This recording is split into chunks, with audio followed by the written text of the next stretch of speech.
त्रिलोकी के भीतर दक्षिण की ओर पृथ्वी से नीचे जल के ऊपर स्थित इस दिशा में, दक्षिण दिशा में अग्निस्वात आदि पितृगण रहते हैं।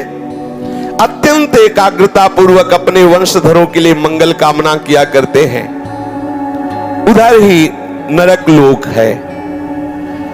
भगवान सूर्य के पुत्र पितृराज भगवान यमराज अपने सेवकों के सहित वहां विराजमान है। ये त्रिभुवन का दंड विभाग है। जैसे छोटी छोटी कोतवाली है ना, और सबका एक विभाग का स्वामी है, ऐसे ही ये जो रोग हैं, नाना प्रकार के संकट हैं, विपत्तियां हैं, ये कोतवाली हैं। ये उसी दंड विभाग से आते हैं। और पूर्ण दंड विभाग यमपुरी है, जहां पूरा का पूरा हिसाब दिया जाता है। भगवान यमराज की आज्ञा होती है और पापी को वैसा एक सेकंड में निर्णय हो जाता है। वहां वकील की जरूरत नहीं होती। वहां एक सेकंड, इतने जीव रोज वहां लाइन लगी है।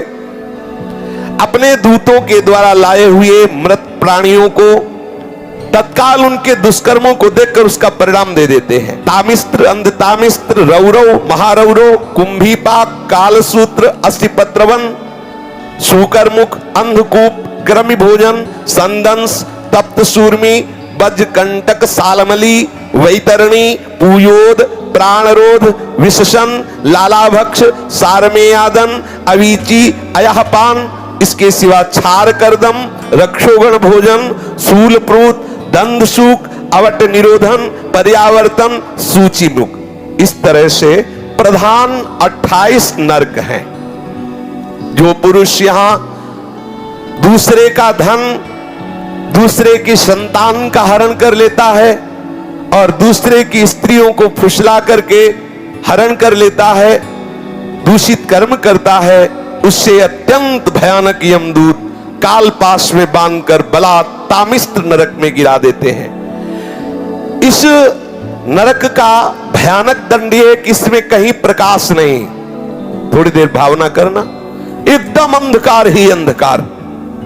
ना तो इसमें किसी तरह का उसको आहार दिया जाता है, ना अन्न ना जल, और निरंतर यम के दूतों की केवल सेवा होती है। इसे पीटो डंडे से, जैसे धोबी कपड़े को कूटता है, ऐसे कूटते रहो। अच्छा, वहां मरना है नहीं, ये कि भाई मर जाना तो 2-4 घंटे पिटाई होगी, मरना है नहीं।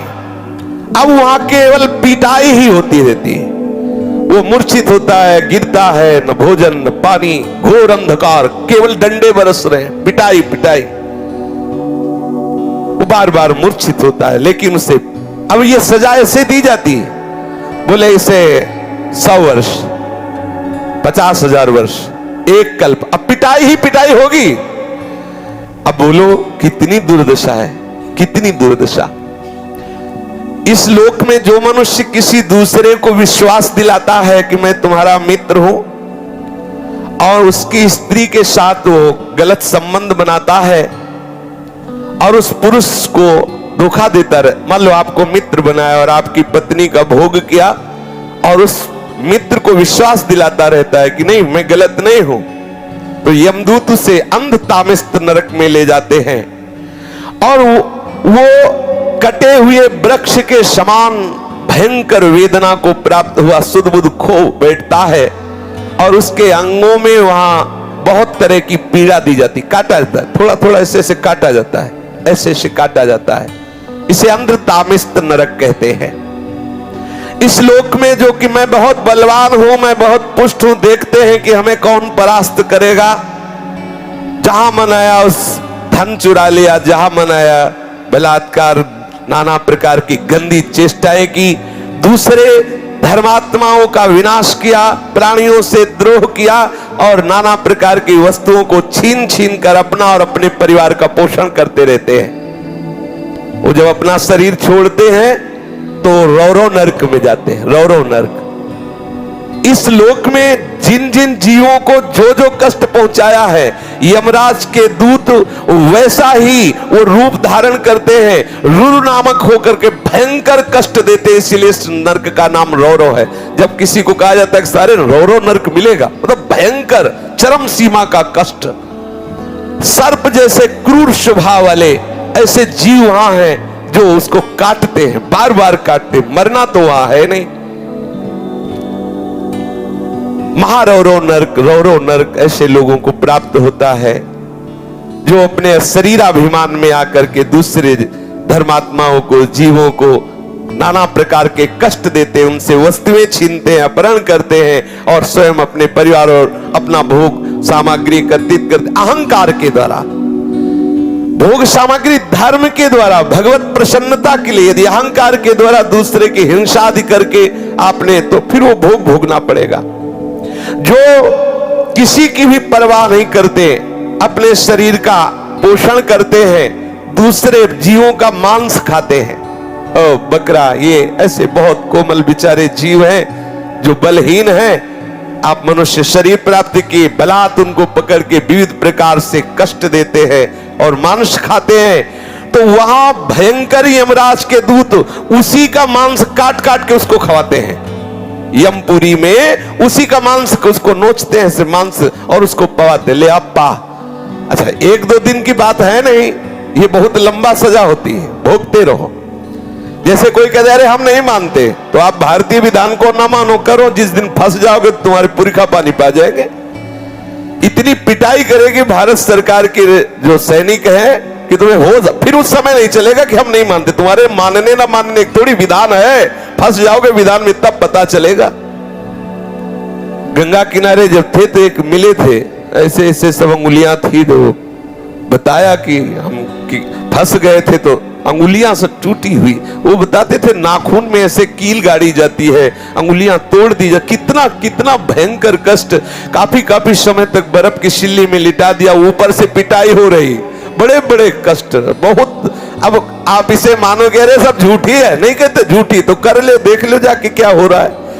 जैसे यहाँ की पिटाई को हम नहीं माने और बुरे आचरण करें, तो जब फंस जाओगे तो आपको बिल्कुल अनुभव करो, अनुभवी महापुरुष हो जाओगे। ऐसे आप नर्क को अभी मान रहे हो, कह रहे शास्त्रों में सब झूठा लिखा हुआ, जब भोगले को मिलेगा तब आप पता चलेगा आपको। जो यहाँ दूसरे जीवों का कच्चा मांस नोच नोच करके उनको यमदूत उन्हीं को खवाते हैं, जो यहाँ के जीवों को काटते हैं। जो अपने पेट पालन के लिए, अपनी जिह्वा के लिए बोले अंडा खाओ, अंडा में कोई पाप नहीं है। सुन लो, खूब गौर से सुन लो, ध्यान से। आखिरकार उस अंडे को रखे रहो तो उसमें जीव निकलेगा कि नहीं निकलेगा? आप देखो, जीव निकलेगा ना। किसी भी अंडे को आप रख दो, वो अपने समय पे फूटेगा, उस पे जीव निकले। जीव है, जो जीव मनुष्य में है वही जीव उन पक्षियों में है, उन पशुओं में है, चींटी में है, उतना ही जीव है। जो उन पशुओं को भूनता है, रांधता है, नष्ट करता है, कैसे कैसे निर्दयी लोग, वो तड़प रहा है जी, उसको आग में ऐसे बांधे हुए है। किसके लिए? इस असेंद्री के लिए। अरे हृदयहीन राक्षस, तेरी दुर्गति होगी। शास्त्र कहता है उन हृदयहीन राक्षसों से गए बीते यमदूत उन्हें कुंभी पाक नरक में ले जाते हैं। जो ऐसे राक्षसों से गए बीते हैं उन कुंभी पाक नरक में ले जाते हैं। और फिर क्या करते जानते हो? खोलते हुए बड़े बड़े कड़ा है, जैसे पकौड़ी उबाली जाती है, उसमें डाल दिया। अब मरना है नहीं, मरना है नहीं, मरना हो तो चलो 2 मिनट में भुन गए ना, खूब खोलो, खेलो। अब हाँ, उसी में आग में कढ़ाई में जो तेल पड़ा है, खूब खेलो आनंद से। कितने बोले? 1 कल्प तक। अब जलो उसी में। जो मनुष्य इस लोक में अपनी माता को गालियां देता है, माता को पीटता है, पिता को गालियां देता है, पिता को पीटता है, वैष्णव द्रोह करता है, वेदज्ञ जनों का विरोध करता है, शास्त्रों की निंदा करता है, उस पापी को यमदूत कालसूत्र नरक में ले जाते हैं। 10,000 योजन का घेरा है। 1 योजन का मतलब 4 कोस। 10,000 का मतलब कितना हुआ? 40,000 कोस की भूमि है। और वो तांबे की तरह है और आग से लाल है भूमि, पूरी भूमि लाल है। ऊपर से भयंकर प्रचंड सूर्य का ताप, नीचे से जलती हुई अग्नि, और ये 10,000 योजन का घेरा, वहां उसे छोड़ दिया जाता। दौड़ो, बस दौड़ते रहो। कितने दिन तक? कल्पों तक दौड़ते रहो, भुनो, लो आनंद। तुम्हें समय दिया गया है। भी पीछे सत्संग में बोला था कल या परसों कि 70 70 वर्ष, 80 वर्ष, 90 वर्ष जो चाहो कर लो, लेकिन इसका परिणाम तुम्हें भोगना पड़ेगा। ऐसा मत सोचो। आंख मूंद कबूतर बिल्ली को दे के आंख मूंद लेता है कि अरे कुछ नहीं, बिल्ली तो बिल्ली छोड़ देगी क्या, वो तो एक ही झपटा में उसे खा जाएगी। ऐसे ही तुम आंख मूंद लोगे, अरे सब शास्त्र ऐसे ही है, ऐसे नहीं है। यहां तो ब्याज में मिलता है कैंसर, ये नाना प्रकार की सड़न गलन, ये ब्याज है। मूल तो यमपुरी में भोगो चल के। अब वो बेचारा इतनी लंबी भूमि में भागता रहता है, जलता रहता है, मरना है नहीं। बेचैनी बढ़ जाती, छटपटाता है, लौटता है, खड़ा होता है, दौड़ता है, चीखता है, पुकारता है, कौन सुने। कितने दिन तक? बोले जितने उसके शरीर में रोम है उतने 1000 वर्ष तक उसमें रखा जाता है उसको, उतने 1000 वर्ष तक। इसको कहते हैं काल सूत्र नरक। जो पुरुष बिना आपत्ति आने पर वैदिक मार्ग का उल्लंघन करके पाखंड पूर्ण धर्मों का आश्रय लेता है, वैदिक मार्ग की अवहेलना करता है, वैदिक सिद्धांतों को गालियां देता है, उसे यमदूत ले जाते हैं कोड़े से मारते हुए।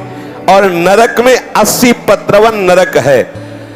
उसके जो पत्ते हैं वो तलवार जैसे हैं, ऐसे पेड़ के ऊपर फेंक दिया जाता है, टुकड़े टुकड़े हुआ, गिरा, फिर फेंक दिया गया। बस यही लीला चलती है, फेंकते रहो ऐसे। यमदूतों की ड्यूटी तो फेंकते रहो ऐसे। कितनी बार वो बार बार मूर्छित होता है।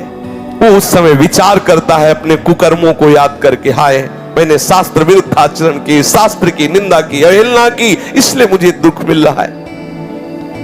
जो इस मृत्यु लोक में राजपद पर या राज कर्मचारी पद पर है और ये जानता है कि ये मनुष्य निरपराध है, लेकिन धन आदि के लिए या किसी बल प्रयोग के उसमें आकर के वो उसे दंड दे देता है, तो उस महापापी को सूकर मुख नामक नरक में गिराया जाता है। आपको अधिकार मिला है, भगवान ने आपको जगत की सेवा दी है। यदि आप जानते हो कि ये बिल्कुल अपराध रहित है और आप किसी के पैसे देने से या किसी के बल के दबाव में आकर उसे दंड देते हैं, तो आपको नरक की प्राप्ति होगी। महाबली यमदूत उसको ले जाते हैं और क्या करते हैं, पहले उसके ऊपर कूदते हैं, फिर इसके बाद कोल्हू में उसे पेरा जाता है। कोल्हू में जैसे गन्ना पेरा जाता है ना, ऐसे कोल्हू में पेरा जाता है। जो यहां बड़े पदों में होकर के निरपराध लोगों को सताते हैं, निरपराध लोगों को दंड देते हैं, उनको यमराज के दूत फिर वहां पहले पैरों से कुचलते हैं, फिर कोल्हू में पेरते हैं। इस लोक में जो खटमल, मच्छर, सर्प, बिच्छू, छिपकली, ये जितने ऐसे जीव हैं, इनको देखते ही मार देते हैं, हिंसा करते हुए अंधकूप नरक में गिरते हैं। भगवान ने इन जीवों के कर्म के अनुसार इनकी रचना की। रक्तपान आदि इनका स्वभाव है, ये नहीं जानते।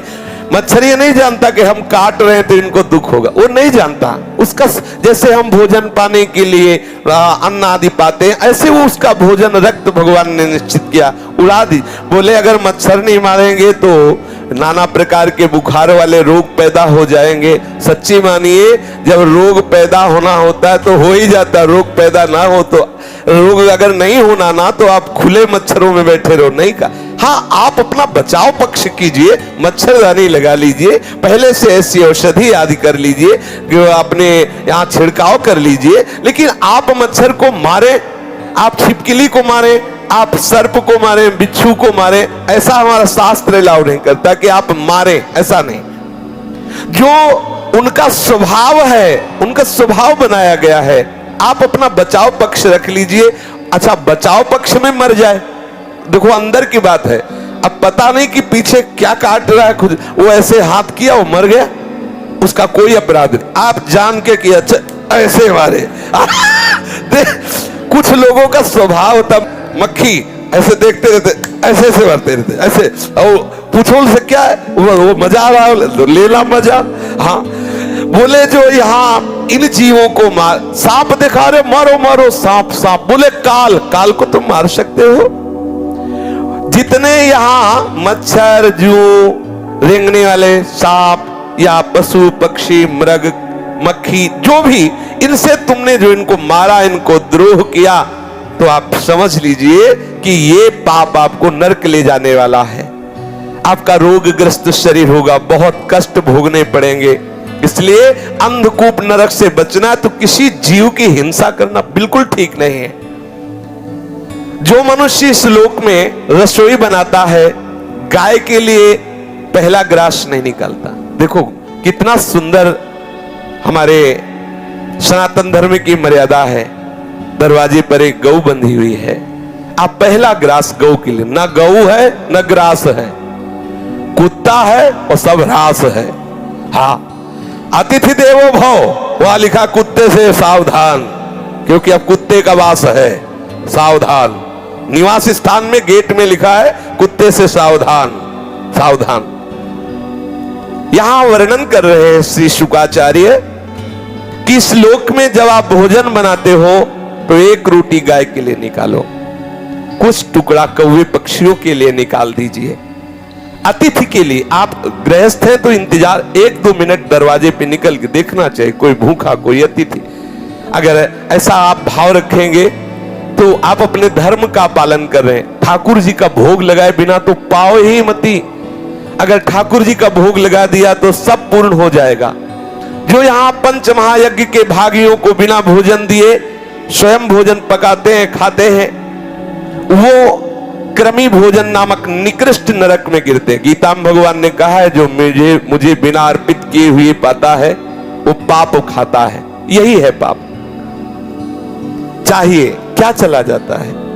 भगवत नाम कीर्तन करते हुए, भगवत चर्चा सुनते हुए आप प्रभु का भाव रखते हुए रसोई मनिया कीजिए। एक रोटी गाय को निकाल दिए, थोड़े टुकड़े ऐसी जगह फेंक दो जहां गिलहरी है, चिड़िया है, कौआ है, ये पाएंगे, चींटी है, ये पाएंगे। अतिथि के लिए आप भाव करो। अब रसोई तो है नहीं कि उसमें 5 कवल निकाल करके और घी बूरा से बोर करके अग्नि को आहुति दे दे, तो गैस बुझ जाएगी। अगर उसमें घी बूरा की रोटी डाल हवल करोगे तो बुझ जाएगी। बड़ा समय कलयुग का विपरीत आता चला जा रहा है। पर सबका सार है कि आप प्रभु को भोग लगा दीजिए। और कभी कोई भूखा, कोई अतिथि ऐसा 1 मिनट के लिए कर्तव्य होता है, आप भोजन पाने के पहले दरवाजे पर देखें कोई ऐसा आसपास अतिथि तो नहीं।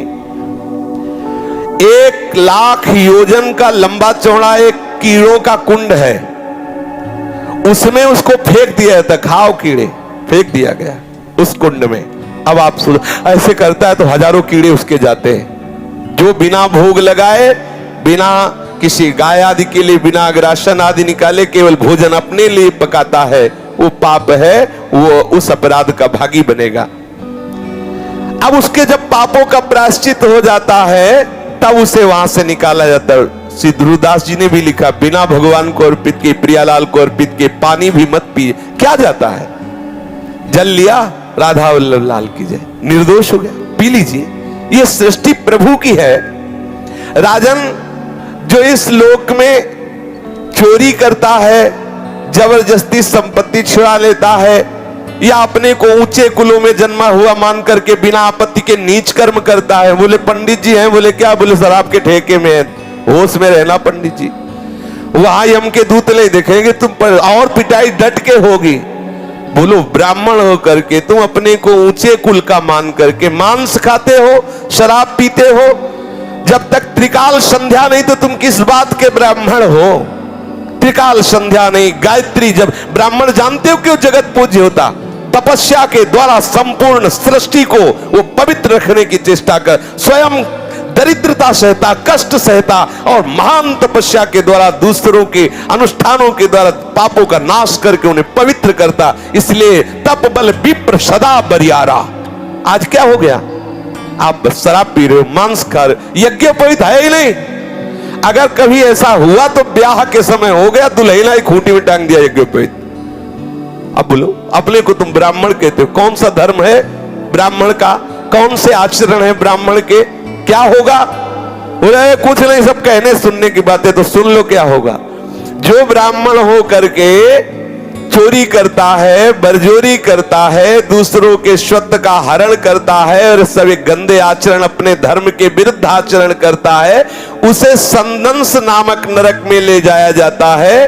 और लोहे के गरम गरम गोले से दागा जाता है, गरम गरम लोहा, ले पियो पंडित जी शराब, ऊपर उनके मुंह में गरम लोहा खोलता हुआ, ले पी।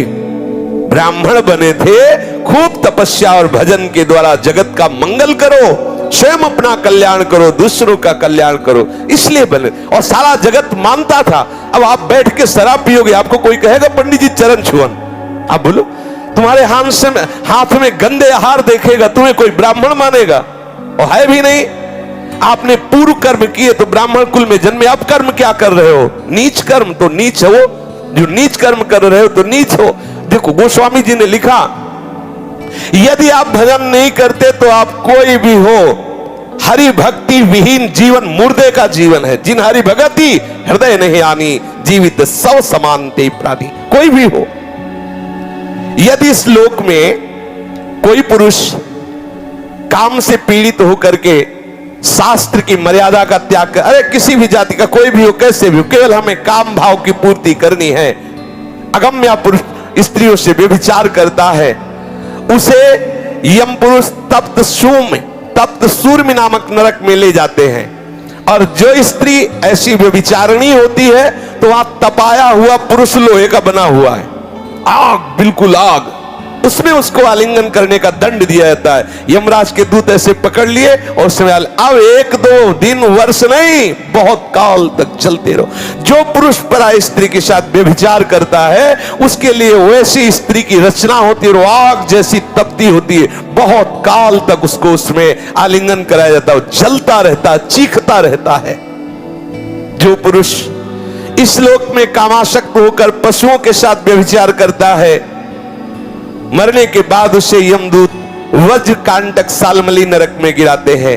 इसमें वज्र के समान कठोर कांटों वाला सेमर के वृक्ष जैसा है, उसको ऊपर ऐसे फेंकते हैं, फिर नीचे घसीटते हैं, पूरे वो कठोर कठोर कांटे हैं वज्र जैसे, पूरा शरीर फट जाता है, मरना तो है नहीं। इस लोक में जो राजपुरुषों के घर में जन्म लेकर या श्रेष्ठ कुलों में जन्म लेकर अपने अभिमान से युक्त हो जाते हैं और धर्म मर्यादा का उच्छेदन करते हैं, तो मर्यादा अतिक्रमण के कारण वो वैतरणी नदी में पटके जाते हैं। जो अपनी मर्यादा शास्त्रों ने स्थापित की है कि आप जहां हो उसी मर्यादा के अनुसार आचरण करो, आप अपनी मर्यादा को खो देते हैं। देखो, ये जीवन मुक्त होने के लिए सिद्धांत बना है, ऐसा आप ना समझे, जीवन मुक्त होने के लिए बना है। हमारी राष्ट्र व्यवस्था में बड़े पद भी है तो छोटे पद भी है, जितना बड़ा पद अधिकार है उतना ही छोटे, अगर छोटे ना हो तो जहां सुई काम आएगी वहां तलवार काम नहीं आएगी। विश्वास करो, तलवार की भी रचना आवश्यक है तो सुई की भी आवश्यक है, सबकी अपनी अपनी जगह आवश्यकता है। तुम अपने अपने धर्म का पालन करो। यदि आप अपने धर्म का अतिक्रमण करते हैं और यहां आकर मनमानी पापाचरण करते हैं, मनमानी उद्दंडता करते हैं, तो एक नरक है जिसका नाम है वैतरणी। वैतरणी नदी में उसे फेंक दिया जाता है। उसमें क्या बहता है?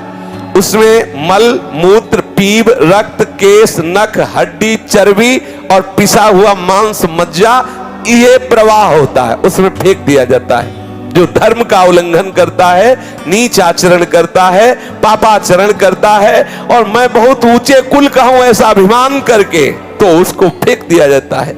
और वहां बड़े बड़े जहरीले जीव हैं, वो बार बार मलमूत्र, पीव, रक्त, कैसे ऐसे करता है, उसी को खाता है, उसी में डूबता है और जीव उसको काटते हैं। पाप के कारण वो भयंकर कष्ट पाता है पर उसके प्राण नहीं निकलते, वहां मरना नहीं, वो दुर्गति को भोगता है, बार बार रोता चिल्लाता है, कौन सुने उसकी।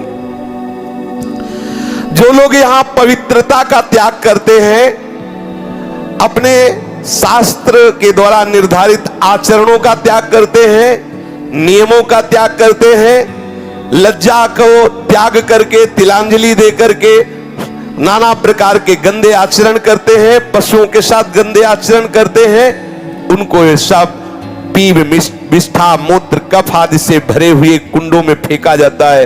इसे पुयोद नमक नरक कहते हैं। पुयोद वो शाविनी घृणित वस्तुओं के बीच में बहुत काल तक सड़ता रहता है। यहां जो अपने को उच्च कुल का मानते हैं, कुत्ता पालते हैं, देखो शास्त्र में पहले से लिखा हुआ, देखो कुत्ता द्वारपाल की तरह दरवाजे में है, उसको भोजन दो, उसको रखो। अब वो रसोई में जा रहा, जामन आ रहा, लग शंका कर रहा, तुम्हारा मुंह चाट रहा है, अरे भाई थोड़ी तो मर्यादा रखो। व्यवहार का सब में भगवान है, पक्का है। लेकिन देखो जब आप शौच करते हो तो आपका ही शरीर है, आप फिर माटी लगा के हाथ क्यों धोते हैं? सोचो आप, बोले सर्वम खलविदम ब्रह्म हो, तो शरीर तो मेरा ही है, लेकिन जब सोचते हो तो उसे फिर हाथ लगा के धोते हो। ऐसा नहीं कि उसी से हो सकता है, अब ऐसी भी आदतें हो गई हो कि उसी हाथ से भोजन पालो जाए, ऐसा भी हो सकता है, क्योंकि अब ज्ञान ही खत्म, पशुता आती चली जाए। किसी ने बताया था कागज से पोंछ लिया जाता है, पानी की जरूरत है नहीं। किसी ने, अब हमारे तो समय से अभी तक ऐसा कोई सहयोग पड़ा नहीं, लेकिन लोग ऐसा बताते हैं कि अब एक और विधान चला है, कुछ कागज जैसा होता, बोले उसे पोंछ रहे। भगवान कैसी है? हाँ, टिश्यू पेपर कह रहे हैं। हाँ, तो जो ऐसे अपवित्र आचरण करता है कुत्ता, देखो यहां कुत्ते के प्रति द्वेष भाव नहीं है, लेकिन आप ठाकुर के लिए रसोई बना रहे हो, ठाकुर सेवा विराजमान है, आप पवित्र, तो आप ऐसा नहीं है कि ये, हाँ उसको रखो, दरवाजे पे रखो, खवाओ पिलाओ उसे, वो द्वारपाल है, उसे खूब सेवा करो, हम इसमें कोई निषेध नहीं है। लेकिन उसको हाँ, अब वो मुंह में चाट रहा है, अब अरे थोड़ा तो ब्रह्म ज्ञान से नीचे उतरो, थोड़ा तो नीचे उतरो। हाँ, अब वो रसोई की सामग्री तैयार हो रही, वही रसोई की दीवार में लघु शंका कर रहा है, वैसे थोड़ा सावधान रहो। जो शास्त्र के विपरीत आचरण करते हुए और पशुओं का वध करते हैं या अपने को उच्च कुल का मान करके ये सब ऐसे आचरण करते हैं, वो प्राण रोध नामक नरक में डाले जाते हैं। वहां यमदूत उनको लक्ष्य भेद करके बार बार बाणों से बेधते रहते हैं।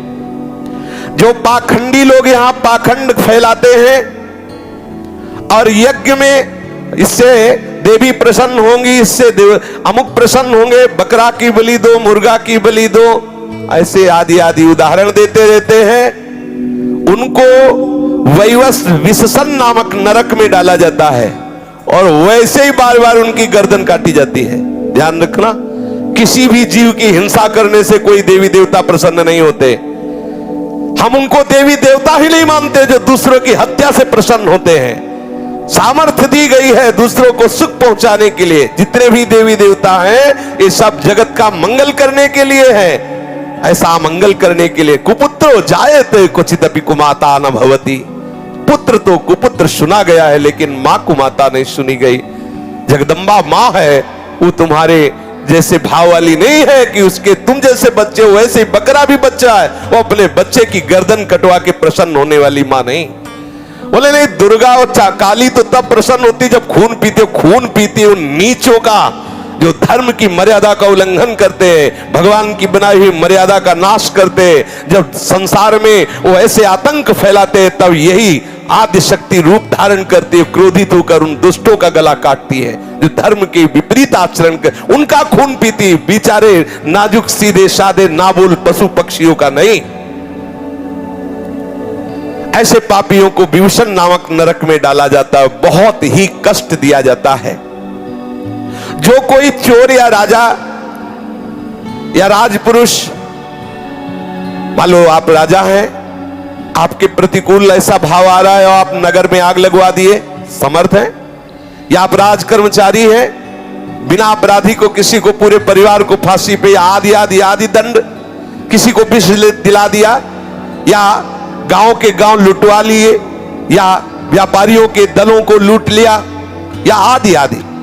आप अधिकारी हैं, आप बल आपको प्राप्त हुआ। यदि आप कहीं ऐसे आंतरिक कार्य करते हैं जो हमारे शास्त्र के विरुद्ध है, तो जिनकी दाढ़ें वज्र के समान है, ऐसे 20 यमदूत भयंकर कुत्ते का रूप धारण करके उसके ऊपर टूटते हैं। 20 एक साथ वज्र की जैसी दाढ़ें चीर चीर कर, वहां मरना है नहीं, बहुत सावधान।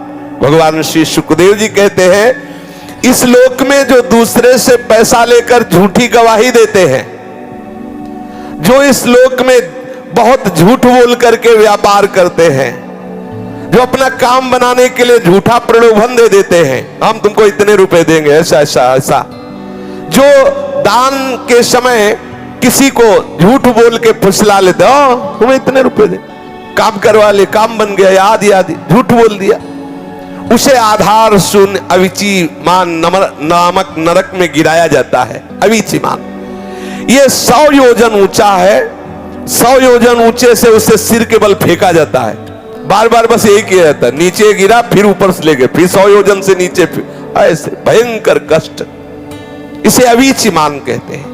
गिराए जाने पर उसके शरीर की नस नस टूट जाती है, प्राण तो निकलते नहीं, फिर ऊपर ले जाएगा, फिर पटका गया, फिर ऐसे ऐसे। यहां जब कोई, देखो ध्यान से सुनना, कोई संकल्प लेता है कि आज के बाद मैं ये नहीं करूंगा, या आज से मैं ऐसा करूंगा, बहुत होश में बोलना, ये कोई साधारण नहीं है, मैं ऐसा व्रत लेता हूं, मैं ऐसा नियम लेता हूं, मैं ऐसा, अगर वो अपने नियम को तोड़ता है, अपने संकल्प को तोड़ता है, अपने व्रत को तोड़ता है, प्रमाद करता है, तो वो अयहपान नामक नरक में गिराया जाता है।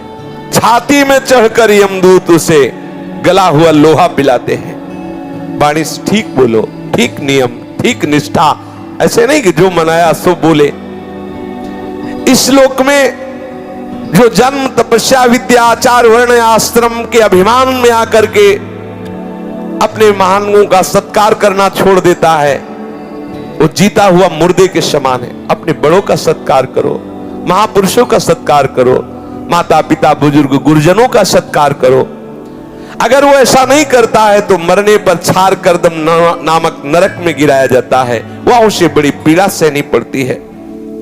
इस लोक में जो भैरव यक्ष राक्षस आदि का आयोजन करने के लिए पशुओं को मारते हैं, खाते हैं, उल्लास मनाते हैं, तो रक्षोगण भोजन नामक नरक में ले जाया जाता है। कसाई की तरह कुल्हाड़ियों से काट काट करके उसका मांस, उसका लोहू यमदूत भक्षण करते हैं और खूब उत्सव मनाते हैं। तुमने मनाया उत्सव, अब वहां यमदूत उत्सव मनाएंगे। इस लोक में जो बनिया गांव के निरपराध जीवों को पहले फुसला कर बुलाते हैं, ले ले, और फिर उसे फंसा लेते हैं और फिर उसे छेड़ते हैं, कांटे से ऐसे बेधना, रस्सी से बांधना, खिलवाड़ करना, मारना, पीट। तुम्हारा तो खिलवाड़ हो रहा है, वहां वो मर रहा है, वहां उसको भयंकर कष्ट हो रहा है, तो ये अपराध बन रहा है। उसे सूल प्रोत नामक नरक में सूलों से बेधा जाता है। जो यहाँ कंक, बटेर, बंदर, कुत्ता आदि जो भी जीव हैं, इनको फुसला के बुला लिया, फिर इनको आप कष्ट देते हो, इनको ताड़ना देते हो, तो उसको ये कष्ट मिलता है। जो सर्पों के समान उग्र स्वभाव वाले पुरुष दूसरे जीवों को पीड़ा पहुंचाते हैं, मरने पर दंदसूक नामक नरक में गिराए जाते हैं। वहां 5-7 मुख वाले भयंकर विषधारी सर्प छोड़े जाते हैं, वो चूहे की तरह से निगल जाते हैं और भयंकर इसको विष का प्रभाव कष्ट देता रहे, बार बार ऐसा होता रहता है।